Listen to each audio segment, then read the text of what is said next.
Good afternoon, everybody, and welcome back to my channel. If you are a veteran or currently serving in the military and you have ever thought about using your education benefits to study overseas, then this is exactly the video for you. I currently study abroad in Bangkok, Thailand, and in this video I'm going to go over everything that I needed to do to be able to use my GI Bill in 2025. But I am starting to get a little bit hungry, so we're going to go get food while I talk about this.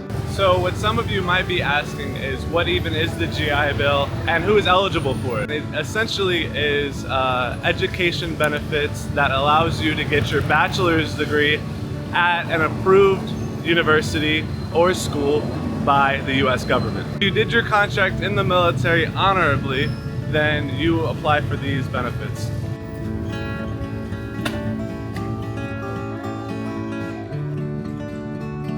Another thing you might be asking yourself is, why should you study abroad, or what are the benefits?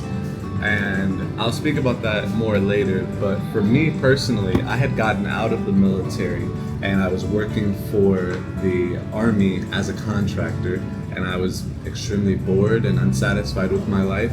And it was a great opportunity for me to expand my career while also expanding my life experience. How do you choose the school that you want? On the Weems website, which I'll insert right here, you can go on there and look on the map or look on the locator tool, and it shows a long list of all the countries that you can go to. I had ended up landing on Thailand. You might end up landing on Uzbekistan or maybe Costa Rica or anything, that really wherever you want to go. And you need to find the school that you like, that has the program that you want. And it's also important to research the program to see how serious the education of this program is and how difficult the course is, so on and so forth. Because if you fail, you will have to pay the government back. So once you find the school that you want to apply for, you need to go to the VA website and go to the Apply for Education Benefits portion and fill out form VA 22 TAC 1990. And you also need to call the school or go on the school's website to find the school's VA certifying official. And this is very important step, because this is the person that's going to do the majority of your paperwork to get you into the school and get your visa situated for when you study abroad. Now, what does the GI Bill cover? The GI Bill covers education benefits costing up to 27,000 US dollars per year. The school I go to, I think, only has about 21, so there's about 6,000 left that I don't use. Since you're a full-time student, they will provide you with BAH or a housing allowance so that you can pay for your home and a few of your groceries without having to have a full-time job while you're a full-time student. They also give a book stipend of $1,000 a year to use on books and school supplies. For me, at my school, we have 3 terms a year, so I get $333 before every term. The way the housing allowance is based off of for VA benefits is off of the zip code that you live in the United States. They do this so that if you live in the middle of nowhere in Arkansas, that you're not receiving the same benefits of someone who lives in Times Square, New York, Manhattan. Weirdly enough, for overseas, it is the same rate for every country.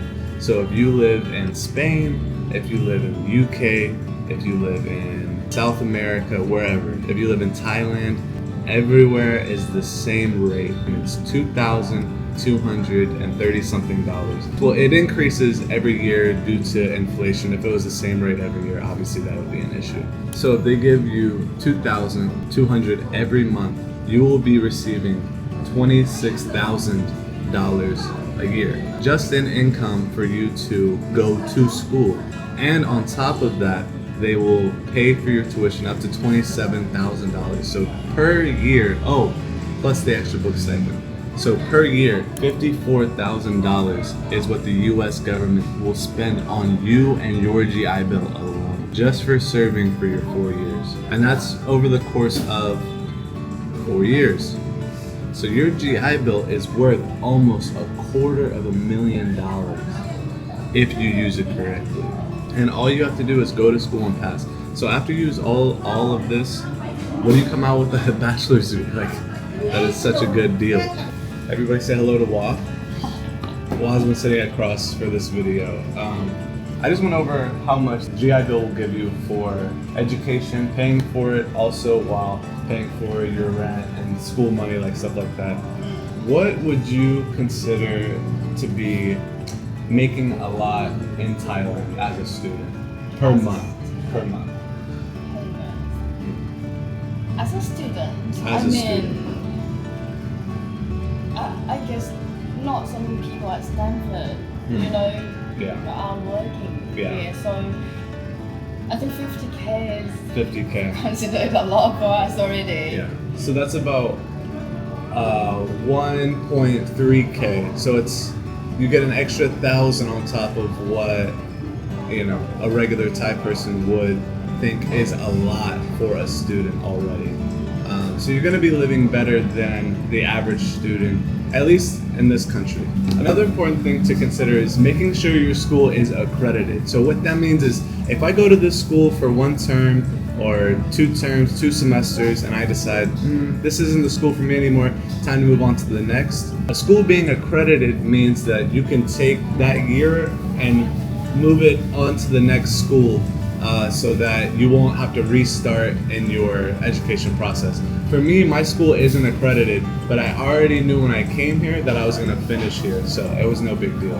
One of the last few questions that I'm going to answer is, what documents do I need to provide to the school to make sure I am eligible? So first off, you're going to need a passport that has been valid for at least 6 months. If you don't have that and you're thinking about studying abroad, you really need to get that right now. The other thing is going to be your certificate of eligibility. It's just a piece of paper that shows, yes, I am who I am, and I have this many months of education benefits left. They give you 36 months, and a typical school will do 9 months of school out of the 12. 9 times 4 is 36, so that's the 36 months of education that you get, because you won't be in school for those 3 months. Another thing to consider, when you're not in school for those 3 months, you will not be receiving a housing allowance.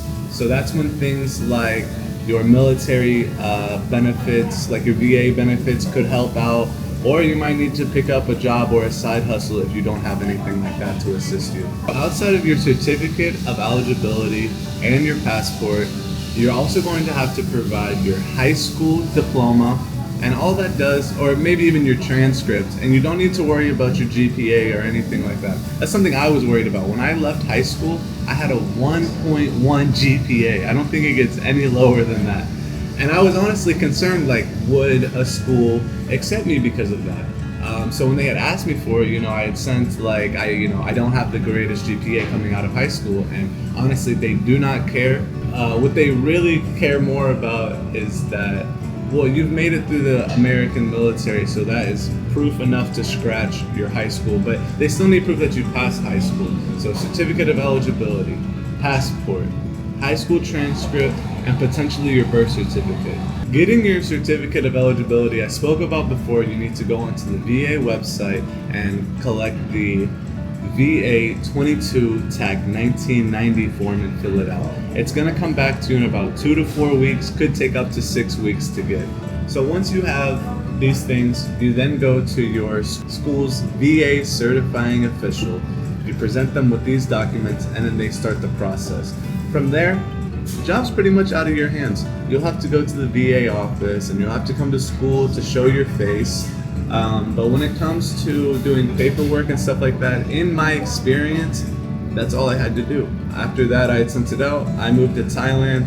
I had relaxed for about a month, and then I had went to the school and started attending it about a year ago. The last thing that I'm going to answer is, if you are on the fence of staying in the States or going abroad to study, I say go abroad every single time. But you need to do your homework. You need to make sure that the degree you're going to get is going to actually benefit you once you leave the university that you choose. But other reasons that it's worth it is that you're gonna make so many friends. A lot of these schools are international schools, so you're gonna make international friends.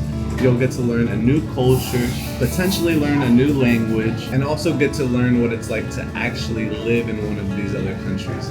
For me, when I was in the military, I was in a non-deployable unit, so I never got to leave the United States, sadly. So coming to Thailand was the first time ever leaving North America for me. It's also a great opportunity to have a fresh start at life.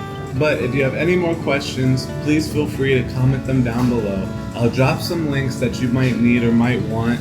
And if you have any other service member friends that think they could benefit from this video, please share it to them. But I will be answering every question in the comments, even potentially making a part 2 to this video. So if you guys enjoyed this, let me know. Don't forget to like, comment, share, subscribe. Wah, do you have anything to say? Please watch this video and give him some love. Like, subscribe, comment. And yeah, Wah's ready to eat. I am. Okay, sawadee ka.